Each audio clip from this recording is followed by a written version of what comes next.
All right, and we're live. We got the first UFC card of 2023. We got Umar Nurmagomedov here. I believe it's Khabib's cousin or brother or something. He seems to be undefeated, um, and he is fighting Raoni Barcelos. And I've never seen more fights canceled on a card ever in my life. Something like four fights canceled. So we only got one, two, three, four. I guess they put some fights together. We got 5 fights. The main event being Sean Strickland versus Nasruddin Imanov, which I guess they took out the other main event guy, which is in the thumbnail of this video. I guess I got to change that.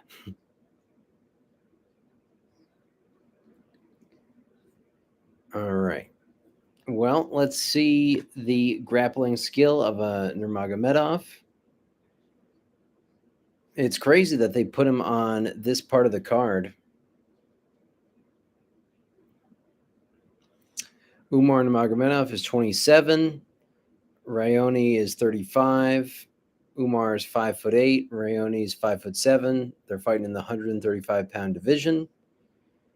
Umar has a 69-inch reach, and Raoni has a 67-inch reach, and he's the minus 850 favorite, which that's a lot. It means if you bet $100 on the other guy, you get 850.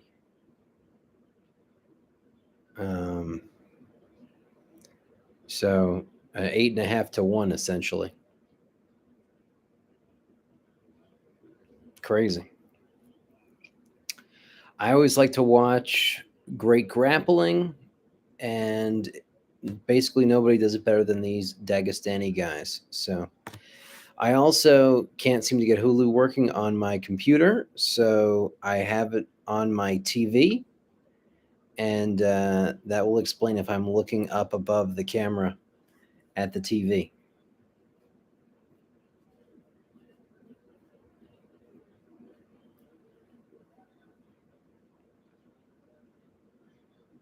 But I'm excited to see this fight. It's a good way to open the card.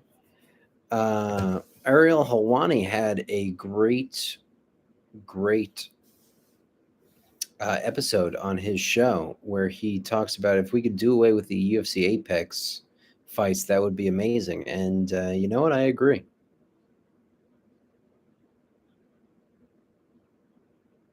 All right, you ready? You ready? Round one begins right now. Both guys come out in an orthodox stance. Up, Umar switches back and forth, back and forth.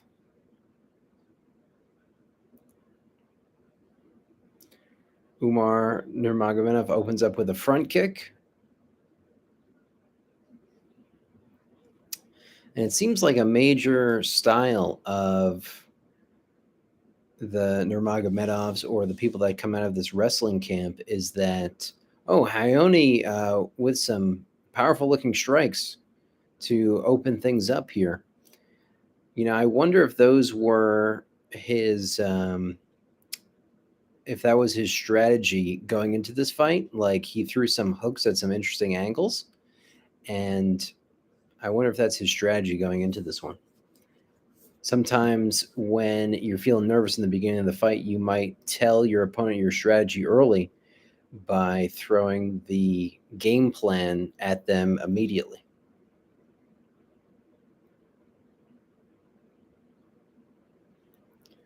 Nurmagomedov with another front kick to the chest, and it seems like a big style is everyone knows that they want to get into their grappling, so they literally just enter the first couple minutes of the fight just as a striking competition.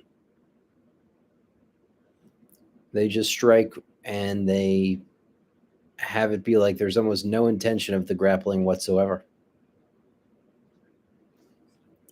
where the other guy is worried about the takedown, knows that, ultimately the Nurmagomedov fighter will want to take the fight to the ground and implement his wrestling style. So it looks like they just begin by making it just purely a kickboxing match in the very first couple minutes. I've seen many fights from the Nurmagomedov camp that look like that.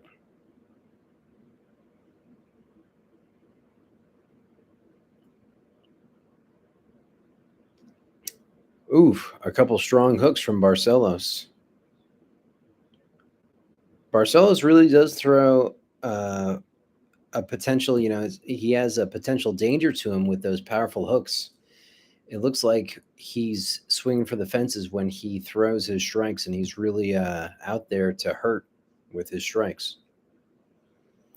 It's important to be feared when you are a powerful striker.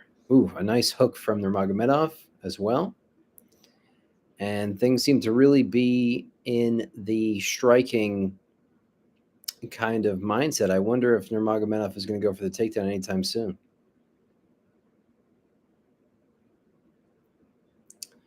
One minute, 55 seconds left in the first round.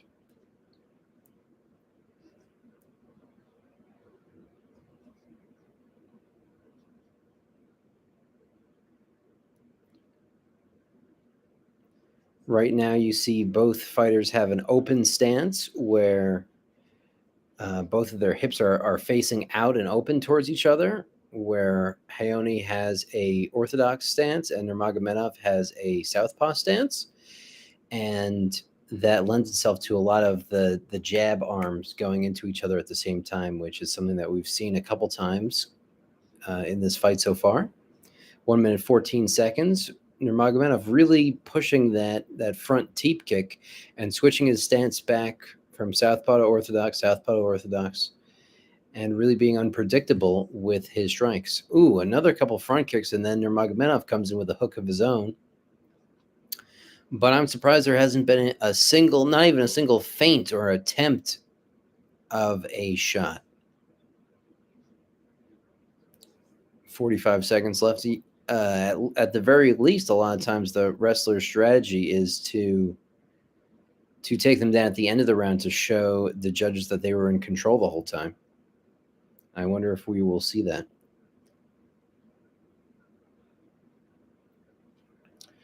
I saw this thing that was absolutely nuts where, oh, huge knockout from Nurmagomedov. Oh my goodness. Didn't even go for a takedown whatsoever. Just fell in love with the striking and knocked him out. Jeez Louise. Jeez Louise. It happened so fast, I don't even know what happened, to be honest.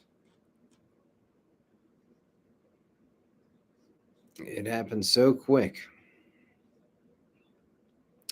He's definitely putting that 135-pound division on notice. Sean O'Malley should be shitting bricks right now. Wow. Interesting. Okay, it was a round kick to the stomach, and then while Nurmagomedov's leg was in the air, he throws a hook and just shut the lights off completely on his opponent. It's crazy. I mean, he had one leg in the air. He didn't look like he was able to generate a lot of power on that punch, but man, the guy just went unconscious violently. Jeez.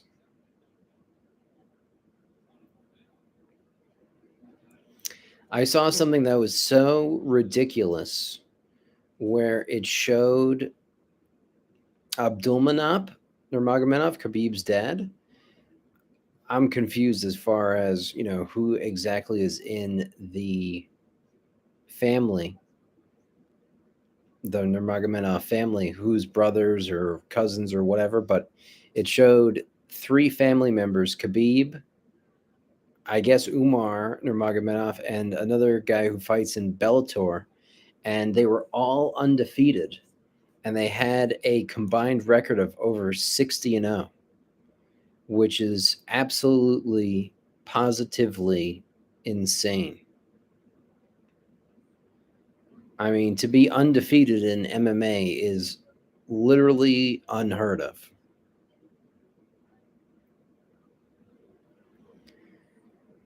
You know, they have sayings like, no matter how good you are, there will always be someone better than you, or losing is a part of the game, but they defy that whole sentiment, which is crazy.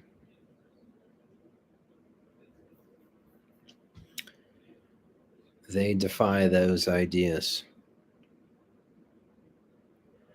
All right. Everyone's back conscious. That's a good sign. Next fight we got is Ketelin Vieira versus Raquel Pennington.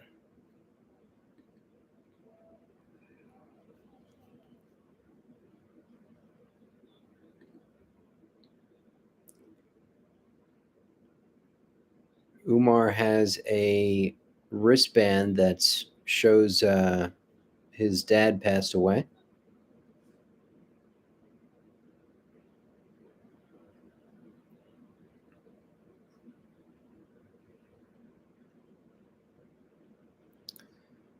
It's interesting that it's really not their style to come in and win via striking, but they seem to have done that.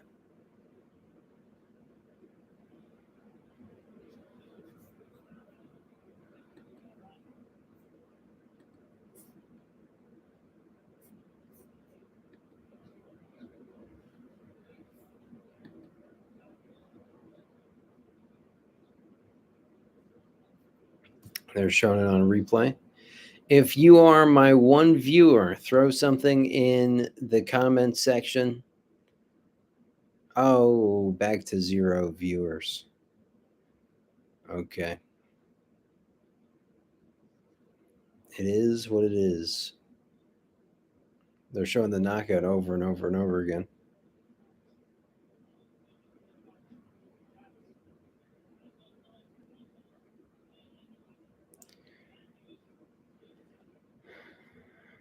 All right. I guess it's time for me to get my grapes.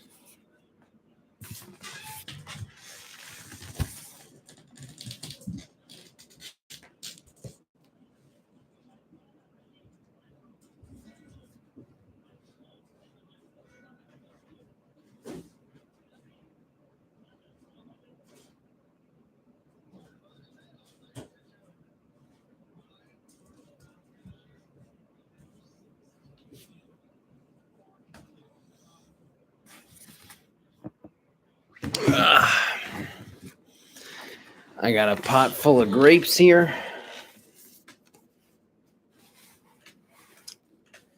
What I did was I threw them in the freezer.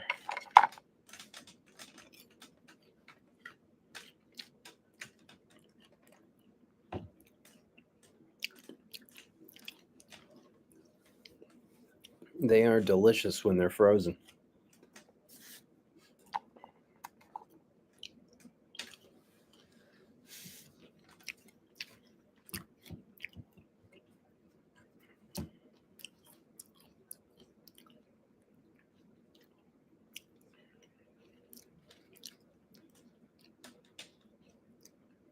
They're talking about Stephan Bonner, who unfortunately passed away.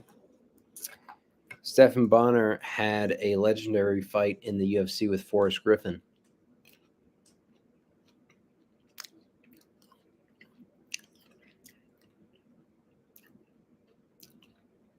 And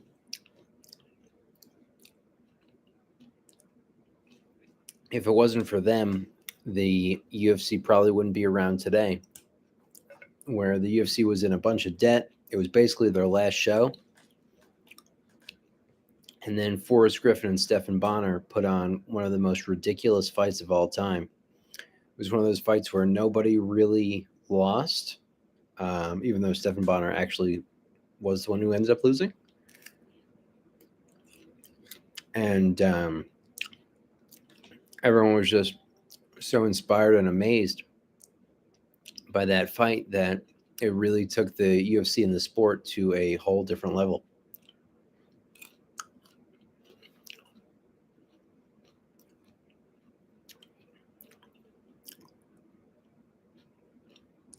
I mean, if you guys want to watch a really good fight, watch Stephan Bonner versus Forrest Griffin. That fight is so good it will make you tear up, where they absolutely beat the crap out of each other.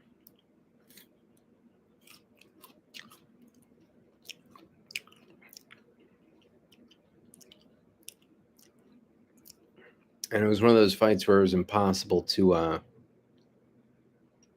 tell who won.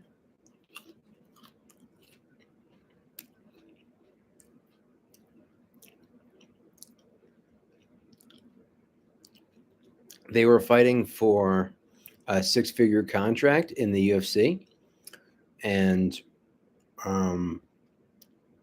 the winner was supposed to be the one who got that contract. And the fight was so amazing that they gave Forrest Griffin, who won the contract, but they also said, we want to offer Stephan Bonner a six-figure contract in the UFC as well after the fight.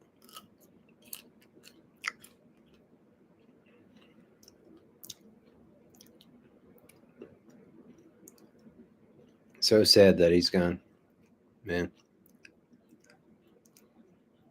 Yikes.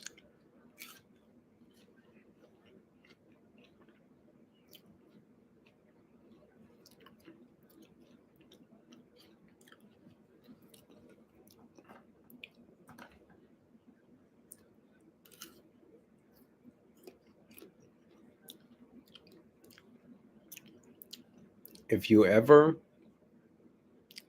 buy grapes in your life, throw them in the freezer. Do yourself a favor. They actually, I think they become sweeter.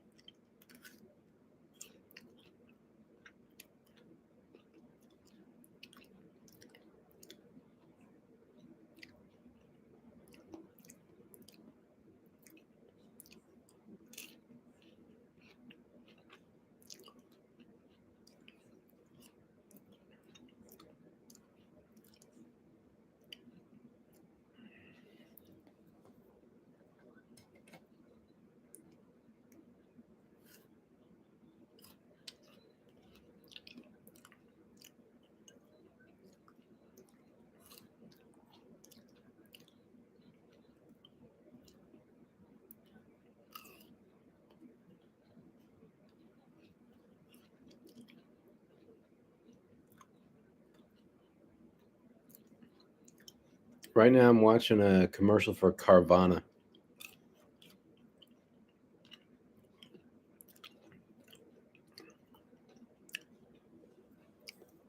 Carvana is sort of interesting to me because it's a different process of buying a car. And I wondered, I hate going through the option of going to the dealership and having some sleazy sales guy try to pitch you.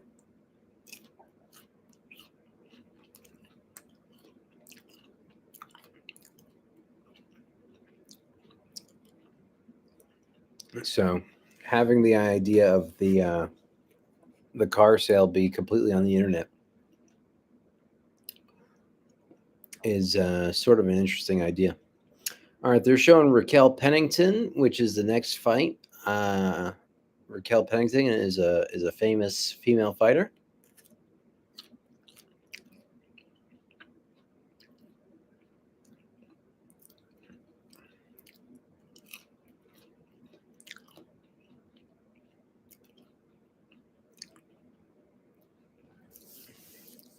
I guess she was a winner of the Ultimate Fighter.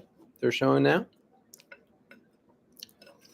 My female MMA knowledge is not so spectacular.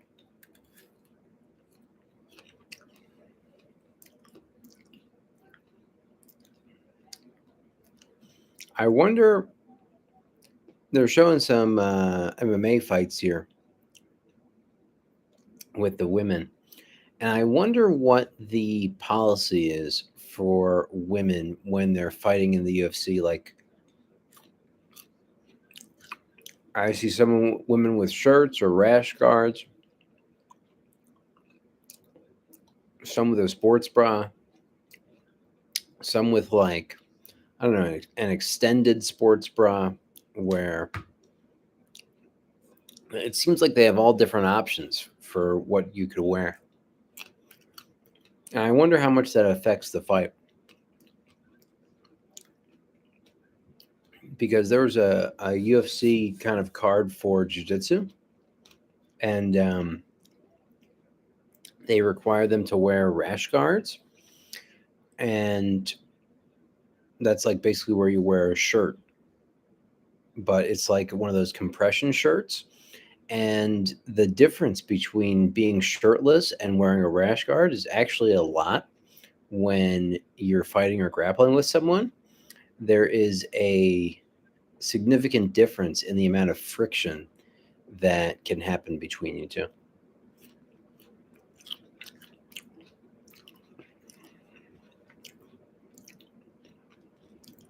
And then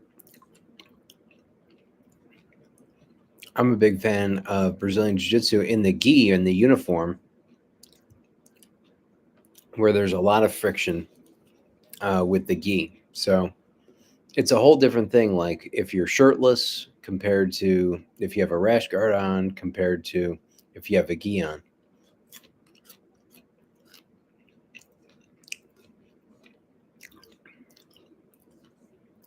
And I wonder what the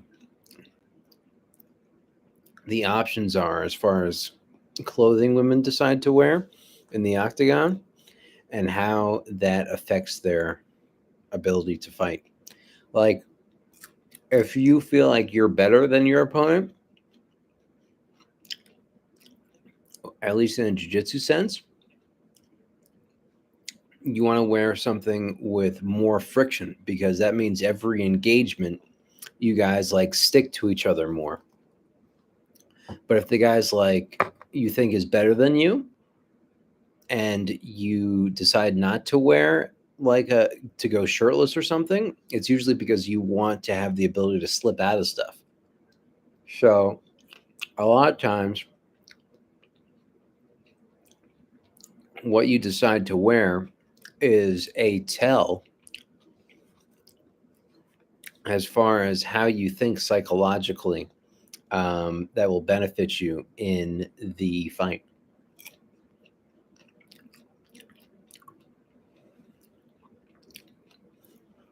And I wonder if that's a thing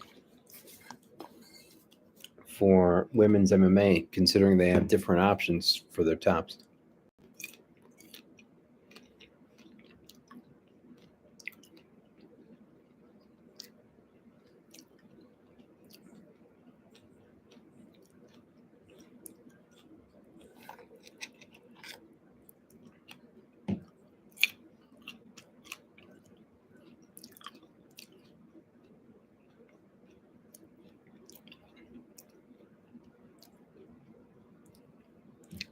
Anyway, if you guys are watching the stream, throw something in the comment section. I'd love to converse with you guys. I know it's the first card of the year. Kind of a weak card. Every time I say that, the viewers seem to leave. Nobody seems to care about these weak, low-level cards, but it is what it is.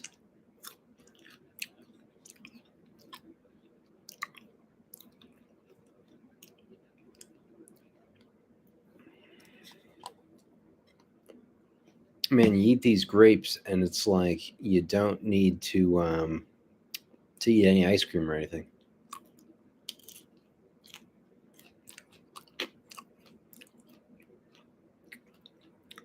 I mean, let's be honest, ice cream is way better, but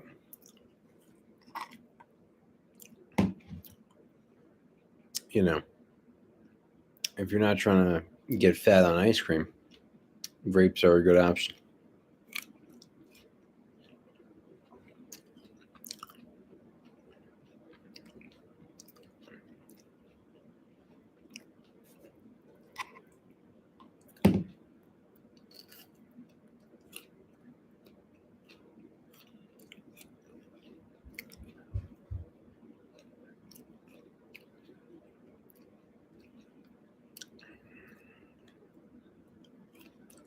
I got a next door neighbor who put their kid right against the wall. And the kid's like very, very young. So the kid will just be banging on the wall, which I have to admit is quite annoying.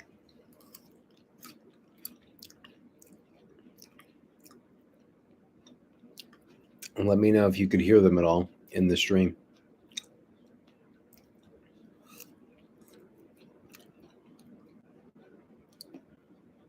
All right, finally, we got the next fight coming in. Raquel Pennington. She's on a 4-fight winning streak.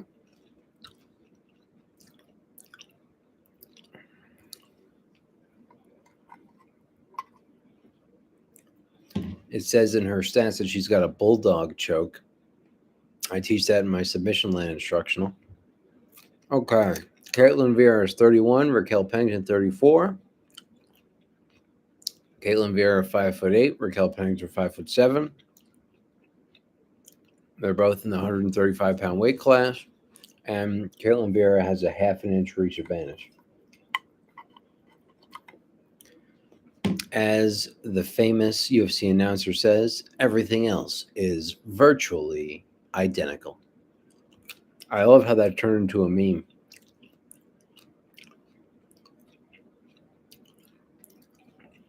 Because you would say virtually identical when things would not be virtually identical. So people started making fun of it in a meme.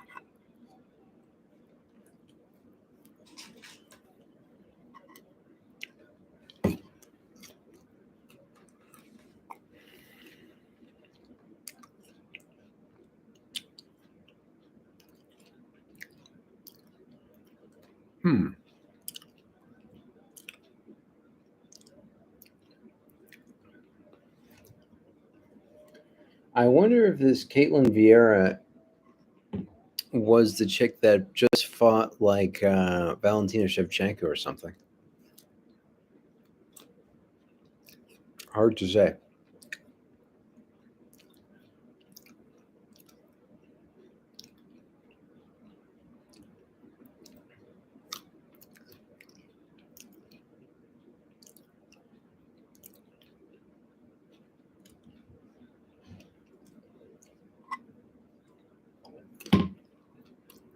All right. Both fighters start fighting.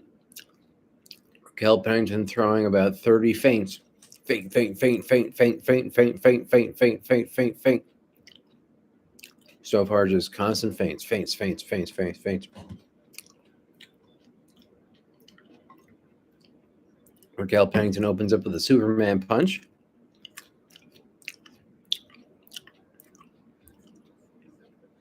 Raquel Pennington got hit. Looks like she got wobbled a little bit initially. This Caitlin Vieira chick is huge. She's a giant.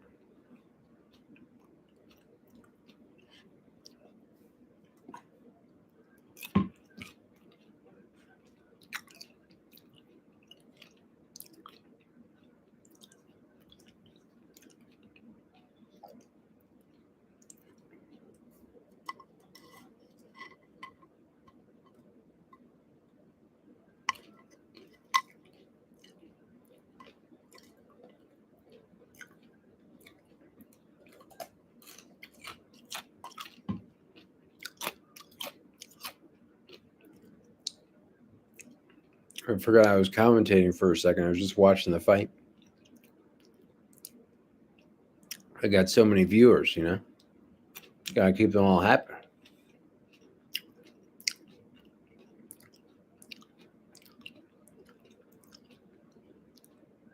I gotta be honest, not a lot's happening. Man, it looks like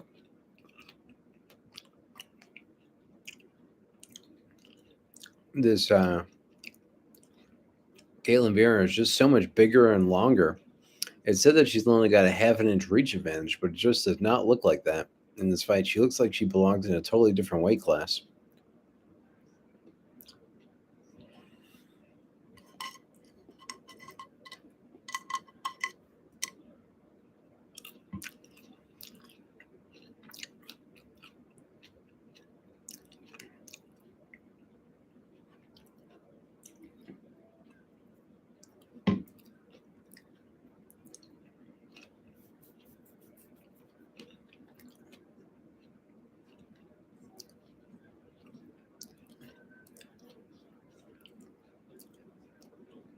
Raquel Pennington with another Superman punch. It seems like that's her best method of closing the distance because Caitlin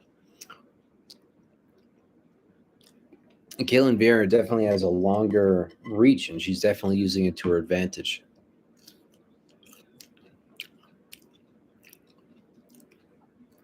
It's one thing to be long, but it's another to fight long. This is something that like John Bones Jones does really well. He's got such a long reach, but he also knows how to utilize his reach and fight long. It was something my karate instructor always told me to do.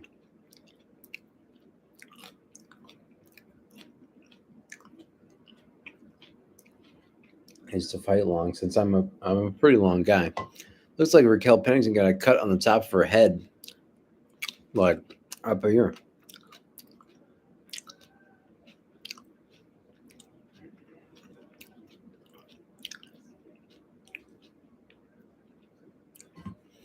Looking like Pennington is trying to make this scrappy fight, which is probably her route to winning and victory here.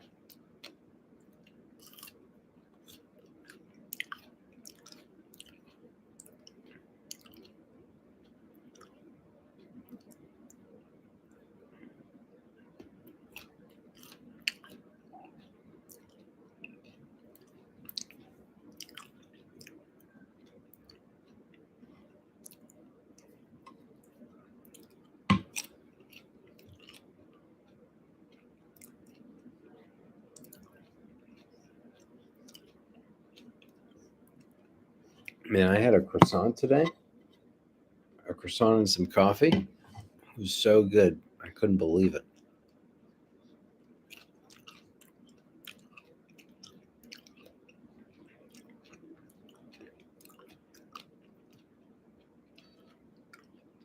That's the end of the first round. Pretty uneventful first round. It was sort of Raquel Pennington trying to close the distance, and Vieira was just not allowing her. Hard to say who won that round.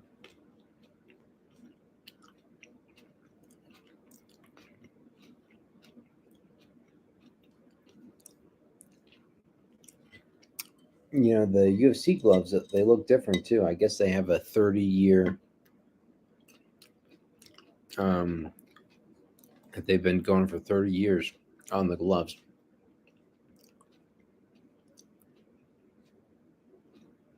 UFC 1 was in 1993, of course, where Royce Gracie had 4 fights in one night. And it was tournament style back then.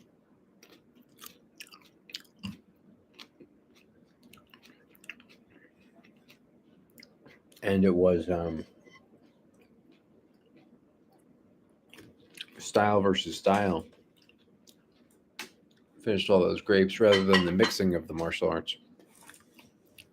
Anyway, round 2, here we go.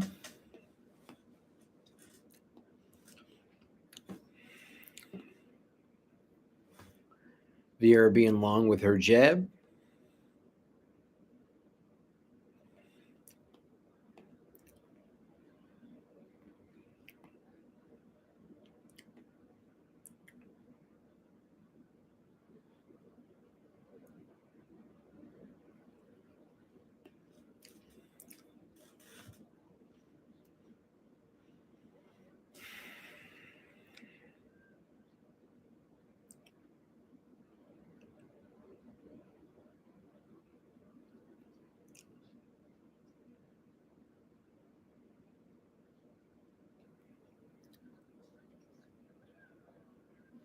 Couple nice hooks to the face from Vieira. Raquel Pennington definitely feeling them. It's crazy to see how much bigger Vieira is than Pennington. Pennington now on a back body lock. This seems like a good strategy.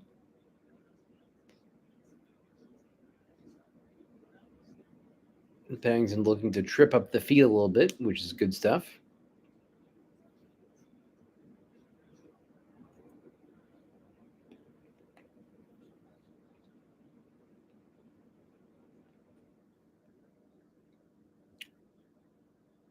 Pennington looking to put her weight forward and put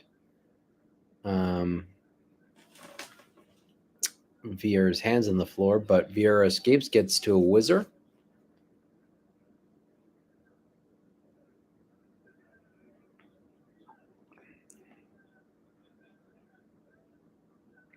Oof. Raquel Pennington with a nice stiff jab. Very stiff.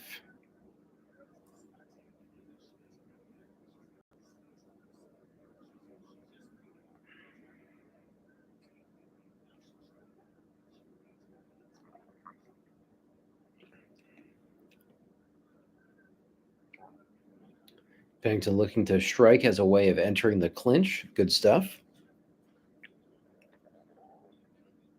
Oh, and a knee to the vagina. Wow.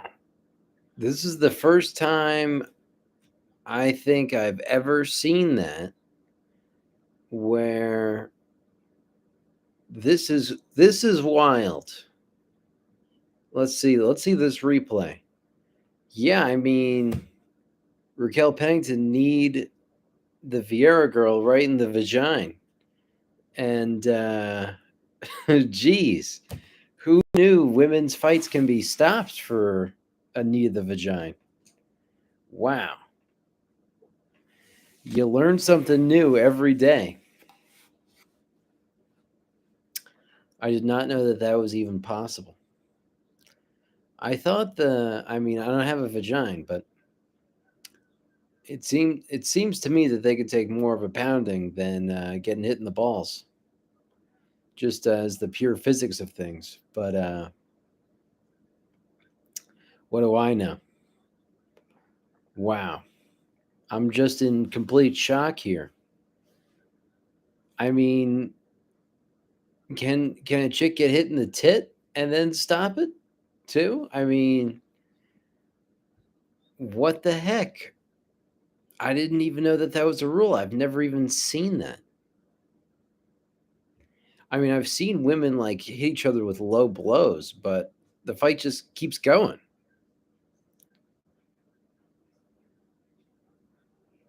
And I mean, the way these shorts are, they don't leave a lot to the imagination. So it doesn't look like we're in a situation where someone has different body parts. They don't allow that in the UFC.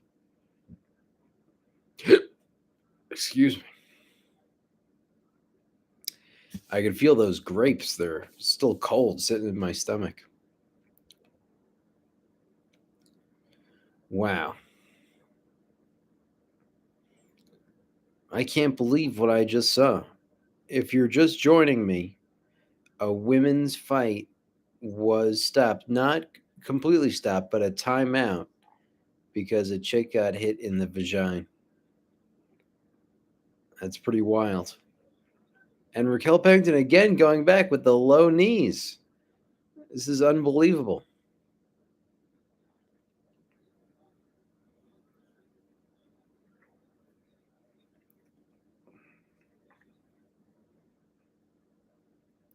Unbelievable.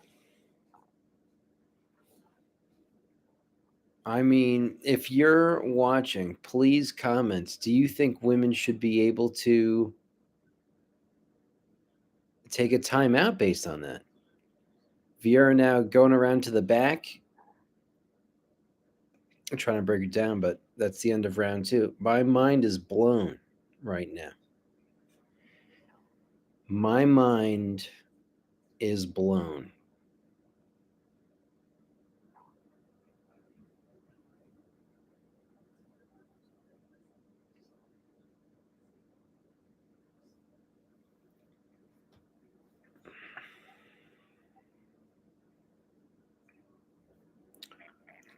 Well, I wonder how the third round is going to go here.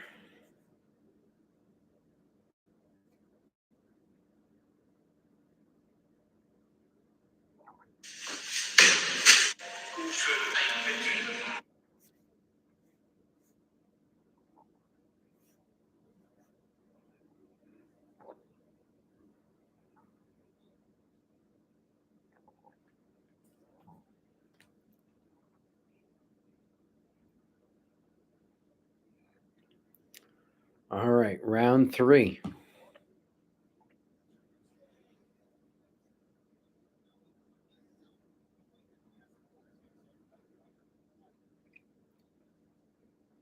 They embrace and hug in the center of the octagon, and here they get going.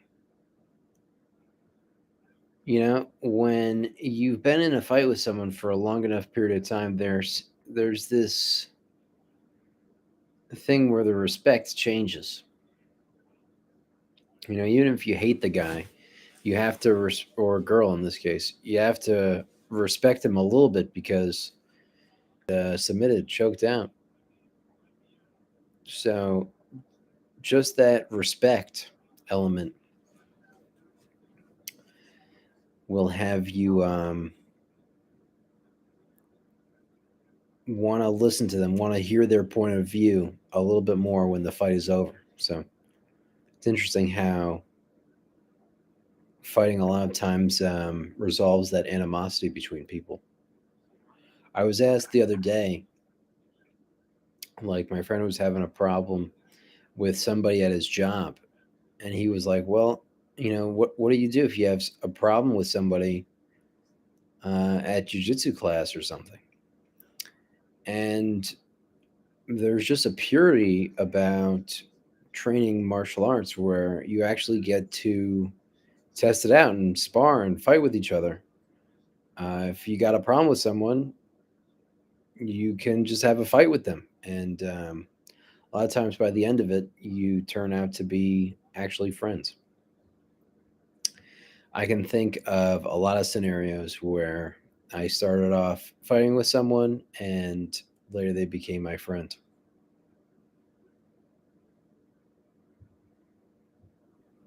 3 minutes left in this third round. Hard to score this fight. I couldn't tell you who won a single round. They were both about even. I mean, from a certain perspective, it looks like Caitlin Vieira's strikes have been landing with a little bit more power because she's the bigger girl. And, maybe that has something to do with, how the judges see it because Raquel Pennington seems to be taking more damage as far as like it seems that Vieira strikes are more effective on Pennington than Pennington strikes are on Vieira. So I guess by that metric, you'd say Vieira was winning, but I mean, positionally and like, I don't know, maybe in volume, Pennington is winning. So it's hard to say. Oof, Pennington with a nice knee to the body. That was vicious.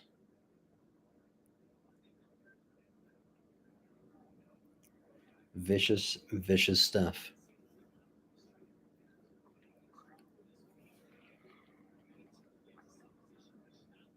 It's interesting too here. It says that, that this division's the bantamweights and they're 135 pounds. Um, but I think that's the only division that are the same among men and women. Vera with a nice elbow on Raquel Pennington. Sometimes if these strikes are just placed properly, they could really do a lot to finish someone. And Raquel Pennington seems to be giving up her back here. This is a terrible strategy. This might lose her the fight right here with 48 seconds left in the last round. What is she doing? It almost looked like it was a willful giving up of the back. Yikes.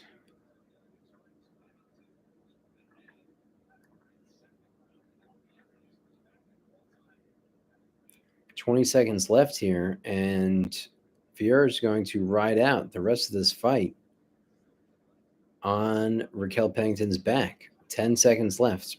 Pennington trying to use the cage to scrape her off, but Man, silly maneuver that she just gave up her back there in the last minute of the fight.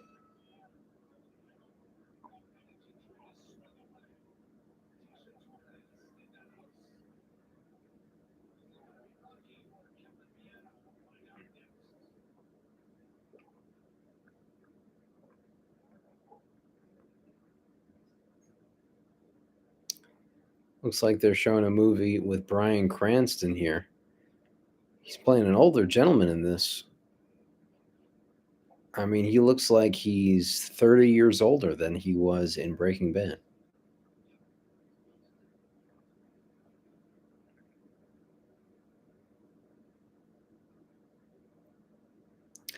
I guess it's the show Your Honor. It's not a movie, it's a show.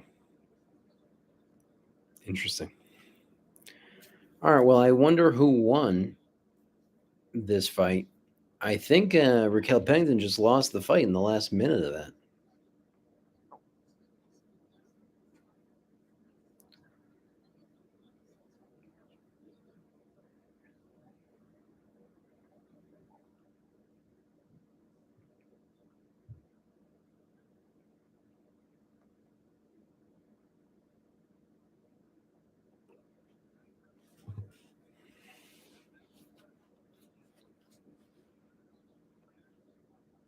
All right.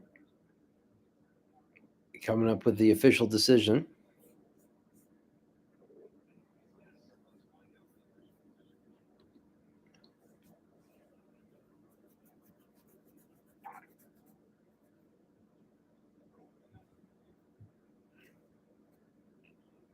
Judges' scorecards 29-28 Pennington, 29-28 Vieira, split decision. And I guess they give it to Raquel Pennington. Wow. That really could have gone either way. I mean, I'm glad to see Raquel Pennington win, as I guess I'm more of a fan of her, but it was super close.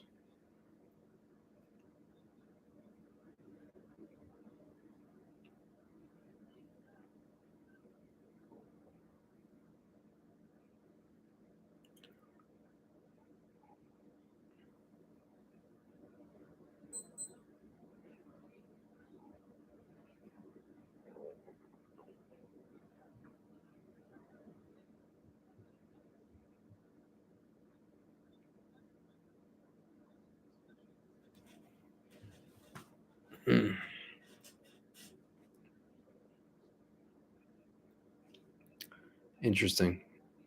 Paul Felder was asking, what do you think? Do you think you had it? What was going through your head when the judges were reading the scorecards?